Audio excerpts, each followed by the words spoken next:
Oh, look, it's Derek Davison and Danny Bessner of the American Prestige podcast, and I'm Robert Wright of the Nonzero podcast. So this must mean that it's another high synergy episode of the collaborative American Prestige Nonzero podcast, which happens every couple of months or so, notwithstanding These really should be widespread national clamoring for more. holidays. They should. They should. People should consider them. I Give think them the there's- time to consider them. There's talk on Capitol Hill about that, but I don't want to say anything too soon. No, I mean, fair enough. So we've only done 3 of these, and they're only every 2 months. And yet, the very first one involved discussion of Gaza, and that means, I guess, that this war is heading into its 5th month, right about now, right? Yeah, wild. Yeah, that terrible. would be correct. Whoa. Yeah, well. So I guess the levity portion of our podcast is ended. It's starting. Well, seem Bob, like I actually was have a that question. premature? Should we go ahead? No, let's return to levity. Go ahead. Let's have a little more banter. No, this is not banter. levity. This is related to that because you've done much more than most people have like talked to people from quote unquote both sides. So I was just wondering, like, what is your assessment of both sides' arguments? You know, you've talked to Israeli liberals, you've talked to people on the other side of a fight that one might not seem to have another side. So I was just wondering if you had any conclusions or anything interesting to have drawn from that. Yeah, I just actually aired something with Russ Roberts, who's well known for his Econ Talk podcast, but is also president of a small college in Jerusalem now. He's been living in Israel a few years. Yeah, I mean, sadly, in general, when I look at things like this, I find that people on both sides are behaving the way human beings behave. I mean, I've long said that Israel, as unwise as I think so much of its policy is in terms of its own long-term security, even, they act no more crazily than we acted after 9/11. I mean, when you look at their situation, certainly when you look at October 7th, I mean, if you look at how crazy we were after, launched God knows how many wars in response to 3,000 people dying, and you correct for everything, like the size of Israel, how threatened it feels, rightly or wrongly, and so on. It's kind of proportional to what we did after 9/11 in a certain sense. I mean, as grim as that sounds, I do have a lot of times of just wondering why almost no one in Israel seems to be saying, folks, we may be, making things much worse for ourselves in the long run, making more of the world hate us, creating a new generation of terrorists, and so on. But I mean, I think they just think they're going to cleanse the region and take it over, and that the world will forget, as the world has forgotten many things at many times. It's not to me that wild a position. It seems to be like this is what the what is the Gush Emonim and the Likud, the right wing of the Likud, which is now just right wing, have wanted for decades at this point. So that seems pretty legible to me, and they think the world already hates Jews, and the world's going to continue to hate Jews. That is, I think, a big factor. Is the feeling in Israel that whether you think of it as hatred of Jews or hatred of Israel or hatred of Zionism, that it's like this universal constant, can't get worse. Nothing they do will make it worse. I mean, at the same time, people say there is a rise in anti-Semitic acts around the world in response to what they're doing in Gaza. And I guess the way they'd parse that is to say, well, that's just latent anti-Semitism being expressed. I'd still say bigotry in general is better latent than expressed. So if you're doing things that are increasing the amount of expression, that's one reason to reconsider it. But I've long thought that this was an important ingredient of Israel's policy. The idea that they're going to hate us no matter what we do. So we have to act as tough as we think is necessary. The idea that you're just going to cleanse. I mean, I agree, Danny, you're right, but that's the provenance of the Israeli right. What's interesting to me is what's left of the Israeli left, or even left of center, that seems to be just in denial about who is running the country. Like you just had an event a few days ago where over a dozen cabinet ministers, and not just from the fringe parties, from Likud, which is the mainstream conservative party, attending an event calling for the ethnic cleansing and reoccupation, resettlement of Gaza. And the reaction to this from people, at least on social media, which is the only place that I guess I encounter any reaction, is well, these guys are just on the fringe. They're in the cabinet. They're running the country. Like, how does that work? How do you imagine that they're just fringe figures who can be dismissed? And I don't know, Bob, if you've had those conversations with people and what the response is. I haven't asked that exact question. I think it's a little bit like us and Trump. Like when Trump is president, you want to say to the world, well, this isn't like really, this is just Trump. He'll be gone and then we'll be back to the real America. But of course, he came to power through an electoral process, and he is, in fact, America, so long as he's in office. And you got to live with that fact. He reflects something real that's going on in America. But, you always would rather, if you view the person, whether it's Trump or Bibi, with utter disdain and contempt, you'd rather think they're not characteristic of your polity. But they kind of are. I mean, Bibi's been in power for most of 2 decades. Yeah, I mean, he's the central figure of Israeli politics in this century so far, and yeah, he's moved in that time to save his own skin further and further right, but he's been comfortable doing that, and it's worked. The political calculation that if I embrace these ever more fringe right parties, it will enable me to retain power because that's where the electorate is going, has been correct. I mean, he's held on to power all this time. No, and it's gotten more and more extreme in terms of who's in his cabinet. That's a trend. I mean, literally convicted terrorists at this point are in the cabinet. I mean, the thing that blows me away is that the guy had a portrait of Baruch Goldstein on his wall until a couple of years ago. He decided if he was going to get into politics, that was probably a bad look. A guy who slaughtered dozens of Palestinians in a mosque with a submachine gun. Yeah. But no, it's. I mean, Danny, I agree on the ethnic cleansing thing. It does seem to me that that's the only way to think of this as a really coherent policy. What they're doing now is if they envision the culmination as ethnic cleansing, there's no other obviously happy ending. I mean, from the their maps, point of view. I mean, obviously ethnic cleansing is not a happy ending, but I mean, from Israel's strategic point of view, and I'm not even sure ethnic cleansing makes the world a great place for them. That's another question. And I don't know how many people are thinking about this. I think a lot of people in Israel are not really thinking clearly about the outcome. They're still thinking we're going to eliminate Hamas somehow, I guess. I mean, is that what Israeli liberals you talk to say? Like, that's absurd. It's not even worth talking at that point. Like, you're not in the same reality. Then you're not living in reality.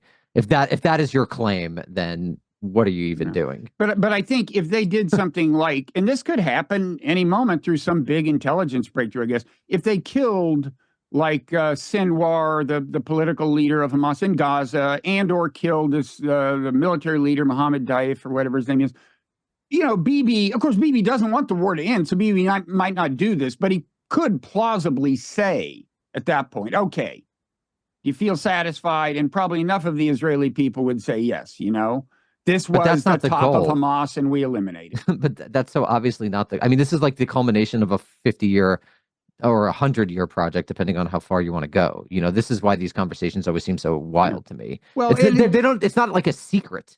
This is what's always so funny. People are very clear about the intentions. They want greater Israel, some of which includes to the east of the Jordan. To the east of the West Bank, even.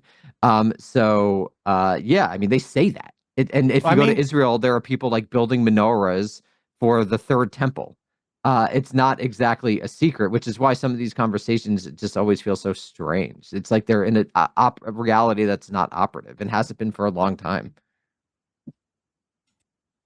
Yeah, I mean, I don't think the sentiment that sentiment is characteristic of most Israelis. I think most Israelis, if Gaza could, from their point of view, suddenly become not a security problem, they'd be like, whatever, we don't have to occupy it.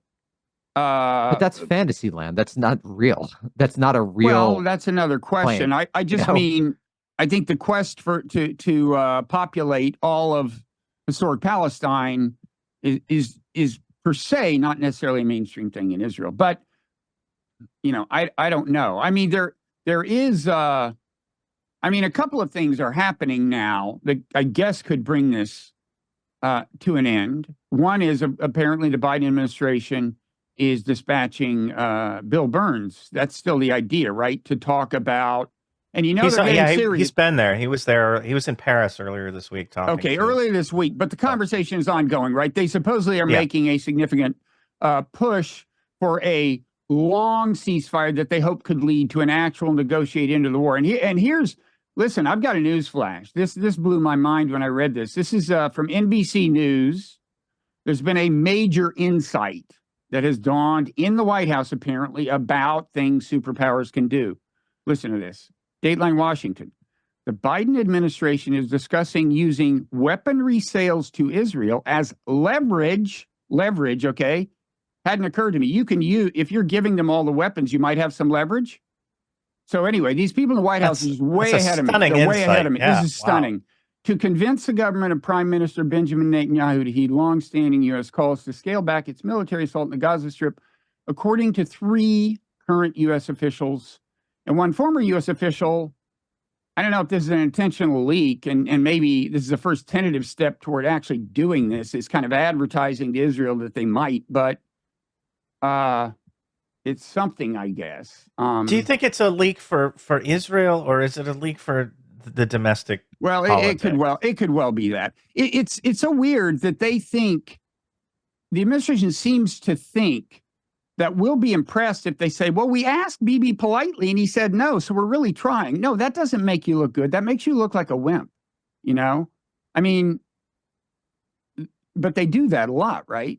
That's their line. The new line is they're heartbroken. I saw this now. This is like every spokesperson for the administration this week has been at pains to talk about how Biden is heartbroken by what's happening in Gaza. And that specific word is what they seem to be using. So yeah, we've gone from like just kind of callously questioning whether the death toll, the casualty count was even accurate, to, we're really trying to talk to these guys and tell the Israelis to kind of tone things down. But they're just, it's an ongoing conversation with our partner here. And now we've gone from that to, every other day, it seems like there's another story in Axios or some other, access journalism outlet about how frustrated Biden is with Netanyahu. And that's, we've added now the heartbreak to that. And I think it's all for domestic consumption, really. Well, I don't think it's going to work. I mean, what do you think about the way this plays out in the election? I mean, the standard critique is like, Biden is using these decades-old reflexes about appeasing the Israel lobby. Of course, there is also this line that he just has this heartfelt special thing about Israel. Could be. He certainly likes to think of himself as someone with empathy, and I think that was triggered on October 7th. But anyway, there's one theory is like he's paying attention to forces that are real and important in American politics for sure, but he just doesn't quite understand that, when you run for election, you need all these young, enthusiastic volunteers, for one thing, and you may not get them this time around because of his Gaza policy, not to mention the concerted effort in some swing states by Arab Americans to come up with, I think, maybe some kind of alternative candidate even. Yeah, I think, I think the political reflexes there, not just from Biden, from the entire, gerontocratic leadership of the Democratic Party to support Israel, but it appeals to voters who have already decided they're not going to vote for Joe Biden. I mean, I think that any inroads that he could make would be for people who aren't going to vote for him for a variety of other reasons. and in the meantime, he's losing losing young people, losing Arab American voters, which could be key. I think also it just kind of this message that they're delivering now after coming to it 4 months into the war of helplessness, basically, of like we're trying, we're talking, and we're really frustrated, but there's nothing we can do.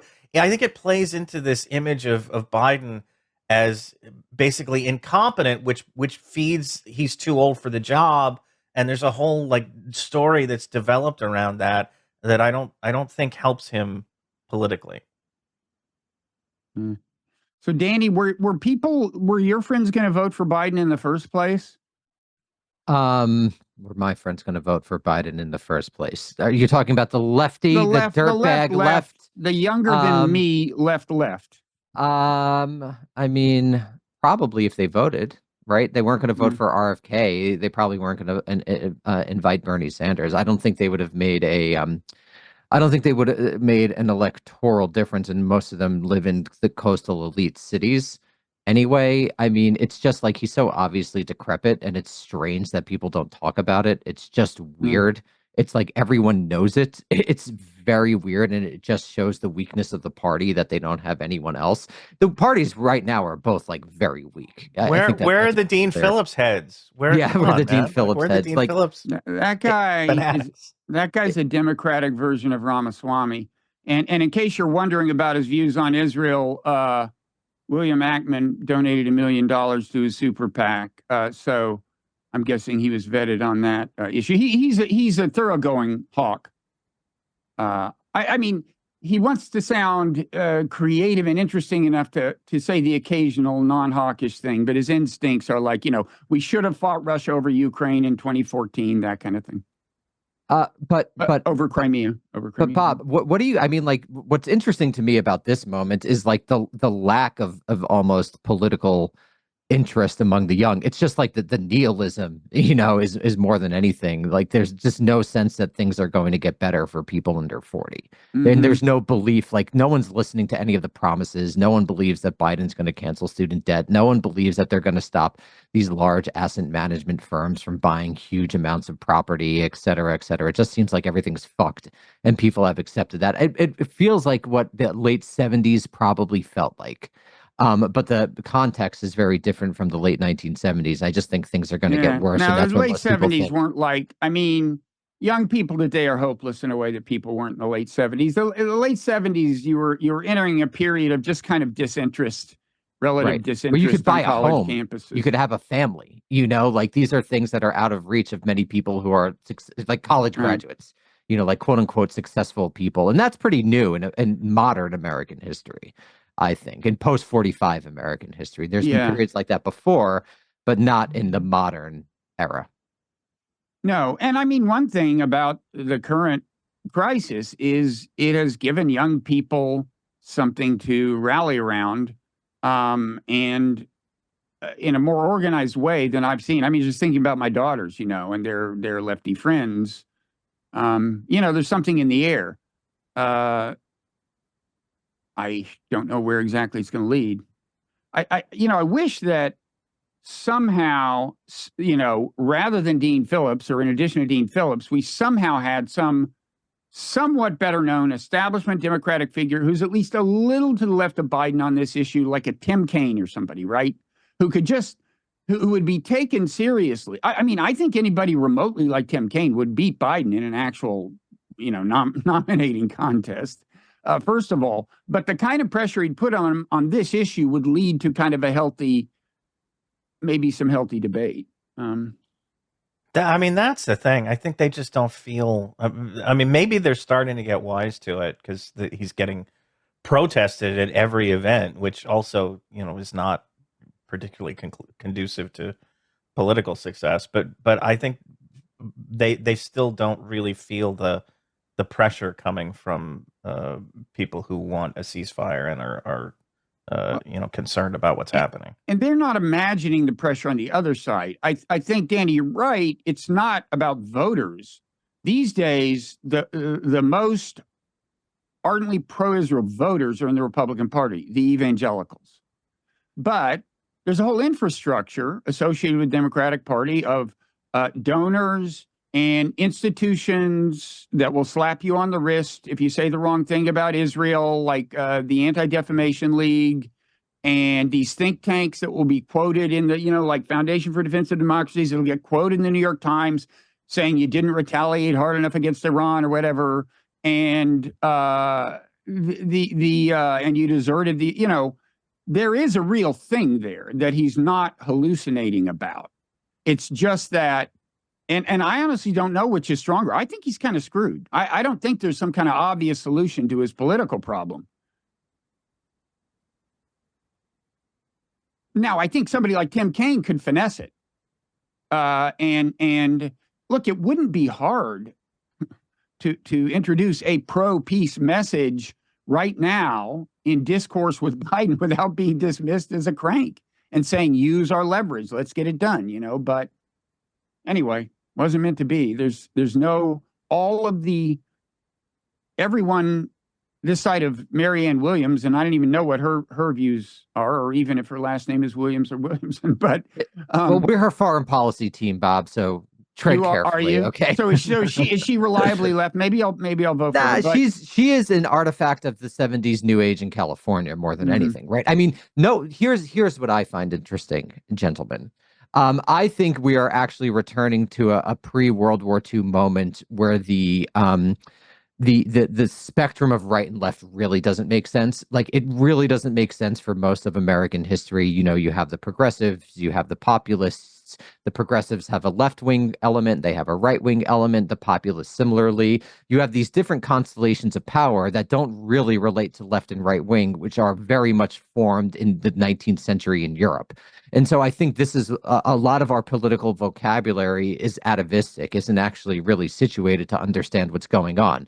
So I think one thing that's been frustrating to me is I think a lot of the political discussion has been really weak recently. I think if you compared what's been the type of conversations that are happening now to what was happening in the, let's say 1950s to 1990s, it's much worse because the language of left-right made more sense when there were self-consciously a conservative movement and a liberal movement, both of which, by the way, are really artifacts of the 1940s and not before. So I think there's like a lot of problems with just how we even talk about politics. Like Marianne Williamson, to describe her as left is not even really correct. It's like a totally different constellation from which she emerges. And the same is true, I think, for a lot of the new politics that are emerging right now.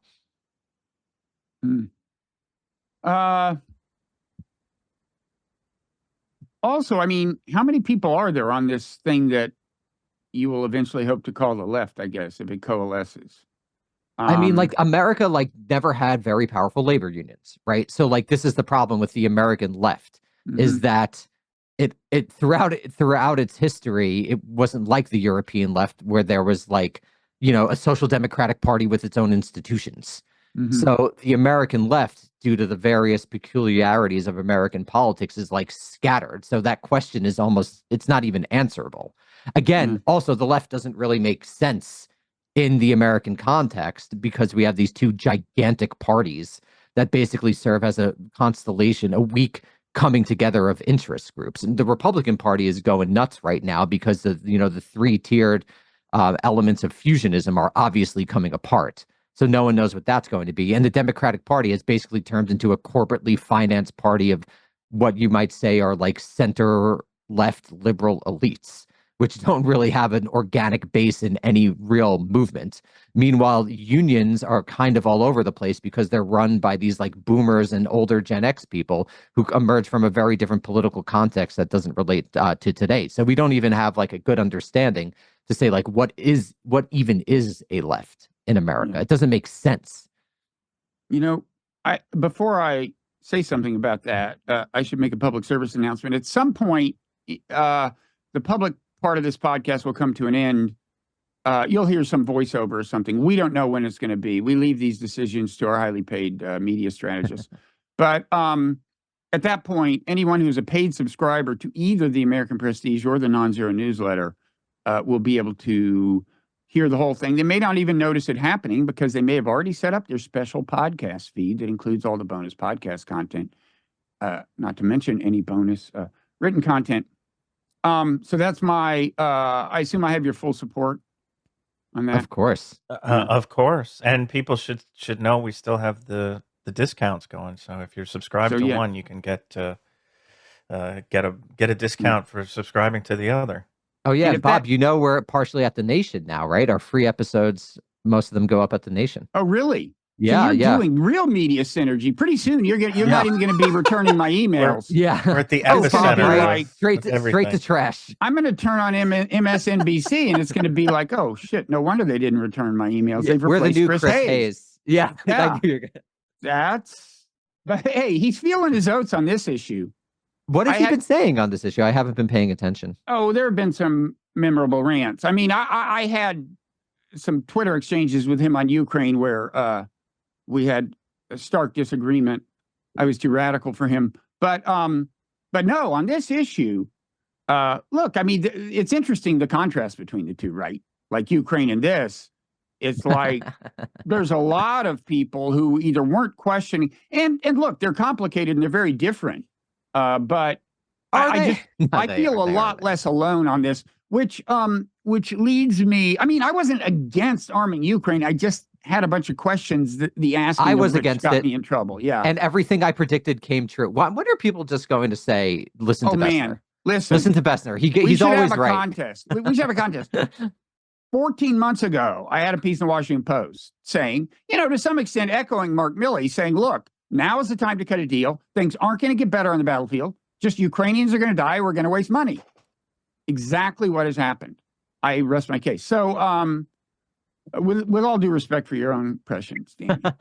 Nostradamus is over here. But anyway, on the left thing, look, I applaud your devotion to the left, and I hope something meaningful coalesces. It already has. I mean, you're seeing this energy in the streets. That's great. But I don't think the salvation of American foreign policy can wait for like a true left majority in America. That just takes too long. And I think you have to somehow get a message of sanity out, of what like a sane foreign policy would be out to others.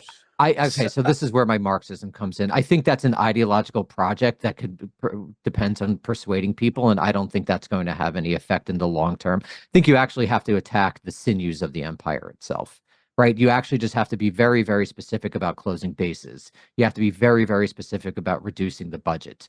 Everyone in DC, the blob is not going to change. They're so ideologically bought into the project that they literally can't change. Like their appetizer orders in Alexandria depend on them basically buying into something. So you need to form some sort of very directed political coalition that is very, very conscious about attacking the needle points of empire, the sort of hinge points, not needle points, the hinge points of the empire. Otherwise, nothing's going to change. No minds are going to change. That is not the key, in my opinion, to salvation. And if I was taking off my political hat and putting on my analyst hat, that's not going to happen. I think the machine of empire is basically running on autopilot at this point. I think that's what the last 20 years have demonstrated. So Derek, do you are you with Danny? You're like we can't see your hands. You're making Molotov cocktails even as we speak. Yeah, I'm in my my militant bunker doing the work. Now, I mean, I have a hard time imagining that you're going to persuade anybody, and I don't know if it's because I've given up on persuasion, period, or if it's because I just don't think there's any way to persuade the leadership of a political party whose opinions about the world all calcified like 20, 30 years ago. And this is, again, I feel like I've probably spent too much time talking about the gerontocracy, but like, what are you going to say to Nancy Pelosi or Joe Biden or any of their acolytes, even somebody a bit younger like a Anthony Blinken, who came through this kind of brainwashing apparatus and whose whole career has depended upon hewing to the beliefs that people like Biden formed in the 1980s. What are you going to say to them to convince them that the world doesn't work the way they think it works?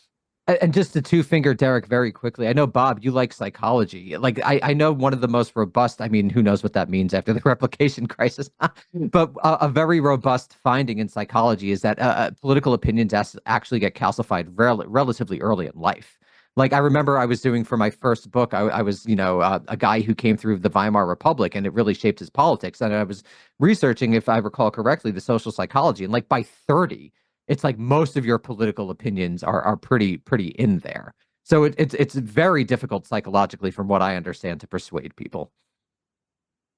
Yeah, I mean, I do think a kind of point of entry is how completely distorted the narrative about American foreign policy and our actual history is. I mean, recent history. And like I've gotten a number of in my newsletter, a number of, in our Friday kind of issue, a number of lead items out of just explaining to people what the truth is, how, this idea that Hamas got control of Gaza by staging a coup after they won an election, which obviously makes no sense. If you win an election, you don't need to stage a coup. What really happened? Well, and then they find out what really happened is much more complicated. It involved Hamas saying, "Okay, we're fine with, we'll talk two-state solution, you name it, blah blah blah," and us saying that's not enough.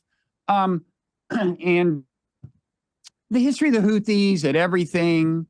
I mean, there are some people who just hadn't thought much about foreign policy are kind of blown away when they hear what the actual truth is. At the public level, for sure. The public doesn't matter, though.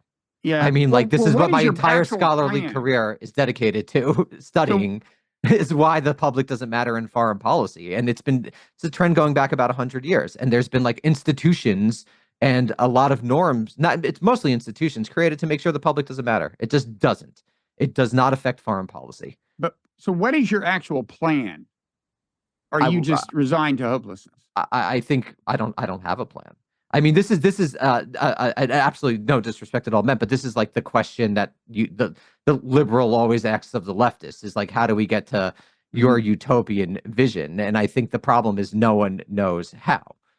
This is and ultimately what I really think is that it would be very difficult given the last century of history. I think that, and I could get into why, I might have talked about this with you before, but I think like after roughly World War I, it was very, very difficult to put the machine, to move the battleship in a different direction for a variety of reasons. Like if you're looking at this from a macro historical perspective, once workers fought each other in World War I, it was almost all over. Once the revolution happened in Russia, not a great situation for global communism or global socialism.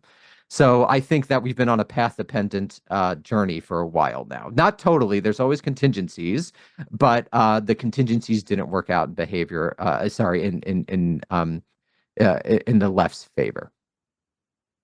You're getting me kind of bummed out here, man. It's just truth. It's just like what a great historian once said to me, Martin Jay, great historian, actually a liberal who studied the left.